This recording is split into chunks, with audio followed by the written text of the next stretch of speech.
Hello and welcome to the Minimum Competence episode for Thursday, May 22nd, 2025. I'm your host for today, Andrew Leahy, a tax and technology attorney from New Jersey. On today's episode, a PowerSchool hacker plea, a judge rejecting Vanguard's $40 million fund deal, and the Trump admin's DOJ transparency fight at the Supreme Court. Let's remember, we only see in others what we refuse to see in ourselves, and read today's legal news. On this day in legal history, May 22nd, 1849, Abraham Lincoln, then 40, was awarded U.S. patent number 6,469 for an invention designed to lift boats over shoals and other obstacles in shallow waterways.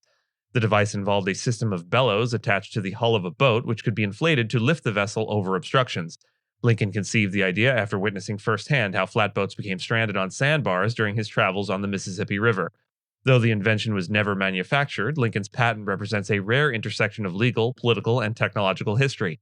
Lincoln's detailed model, which he carved himself, is now preserved at the Smithsonian Institution. His application demonstrated a firm grasp of both mechanics and the legal requirements of patent law, including the novelty and utility standards necessary for approval. Lincoln's interest in patents was not merely personal. He viewed the patent system as a key driver of American innovation and economic growth. In an 1858 lecture, he praised the patent system as adding, quote, the fuel of interest to the fire of genius. This episode in Lincoln's life underscores the connection between law and invention in the 19th century.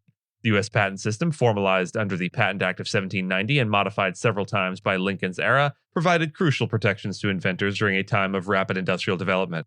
Lincoln's engagement with the system as both an inventor and a lawyer reflects the broader legal culture of self-improvement and technological optimism in antebellum America. Matthew Lane, a 19-year-old student at Assumption University in Massachusetts, has agreed to plead guilty to charges stemming from a significant data breach at PowerSchool, a cloud-based education software company. Federal prosecutors allege Lane accessed PowerSchool's network in September of 2024 using stolen contractor credentials, obtaining sensitive data on more than 60 million students and 10 million teachers. This data, including social security numbers and addresses, was later used in a $2.85 million Bitcoin ransom demand. Lane transferred the stolen data to a server in Ukraine before the extortion attempt, which caused alarm among parents and school districts. The breach, which PowerSchool disclosed in January of 2025, was reportedly linked to earlier extortion efforts targeting a telecommunications company from which Lane and others attempted to extract a $200,000 ransom. The case marks the first public identification of a suspect in the PowerSchool breach, which has impacted numerous school districts. PowerSchool admitted to paying a ransom to prevent public exposure of the data. Lane faces charges including cyber extortion, aggravated identity theft, and unauthorized access to protected computers. If convicted, he will serve at least 2 years in prison, and his attorney has not commented. A federal judge in Philadelphia has rejected Vanguard Group's proposed $40 million settlement with investors who claimed they were hit with unexpected tax bills from its target date mutual funds. U.S. District Judge John Murphy ruled that the deal provided no value to investors because it duplicated benefits already secured through a $135 million settlement Vanguard reached with the Securities and Exchange Commission earlier this year. In that SEC settlement, investors were promised compensation without having to pay legal fees or waive future claims. By contrast, the proposed class action settlement would have reduced investor payouts due to more than $13 million in attorney's fees. Judge Murphy sided with an objecting class member who argued the SEC accord already gave investors the same benefits, making the class settlement redundant and financially disadvantageous. Both settlements stem from Vanguard's 2020 move to lower the minimum investment threshold for its lower-cost institutional target date funds.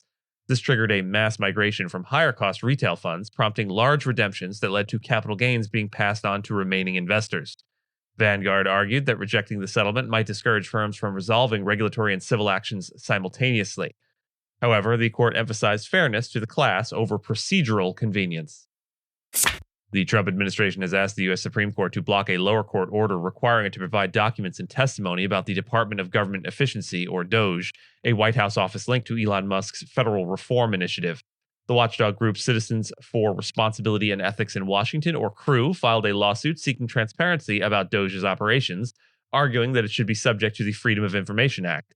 The administration contends DOJ is exempt because it functions within the White House as a presidential advisory body. A federal judge ruled that CREW's claims were likely valid and allowed limited discovery, including testimony from DOJ's administrator, Amy Gleason. The court rejected the administration's argument that such discovery violated separation of powers, stating that DOJ had not demonstrated any undue burden or justified confidentiality. The D.C. Circuit Court of Appeals upheld the lower court's order and noted the administration failed to raise the separation of powers defense earlier in the case. The Justice Department is now seeking emergency relief from the Supreme Court, arguing that allowing discovery into DOJ compromises executive confidentiality. Meanwhile, Crew maintains the office exercises substantial independent authority and should not be shielded from public scrutiny. The case raises key questions about the transparency of quasi-governmental offices within the executive branch. And with that, and as always, I thank you so much for listening to Minimum Competence, your daily news podcast for lawyers. If you're looking for more than Minimum Competence, links to further reading and all the topics touched on today are in the show notes. And reviews go a long way towards helping new listeners to find our show. If you have a moment, you can leave a rating or review on your podcast player. We'd sure appreciate it. And if you know someone that might be interested in a story we cover, consider sending them the episode. But remember, nothing here should be construed as legal advice because it is certainly not that.